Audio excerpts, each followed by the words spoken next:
to be signing several animal welfare measures to encourage pet adoption in Maryland. I don't know if you saw all the puppies out there today, but everybody here ought to leave with adopting somebody before they go home.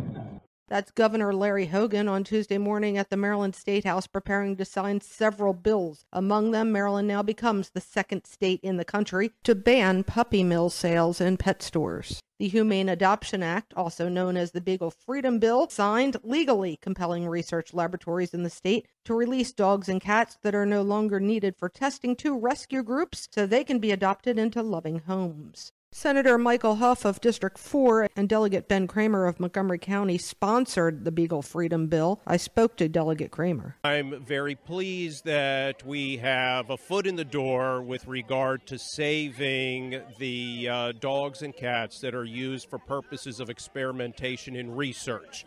And the bill that we have passed does require that research facilities in the state allow those dogs and cats that are healthy enough to be adopted at the end of the experiments rather than simply killed, which is the standard procedure now.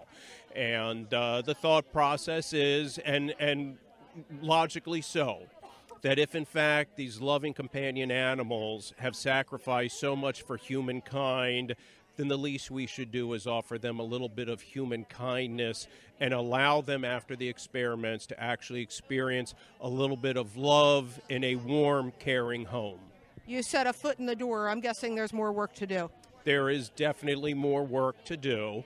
And part of the issue is that there was an amendment to the bill as introduced that Johns Hopkins and the University of Maryland were strongly pushing, and that amendment took away any reporting with regard to the adoption. So at the end of the day, we will have no idea whether the research facilities actually are complying with the state law.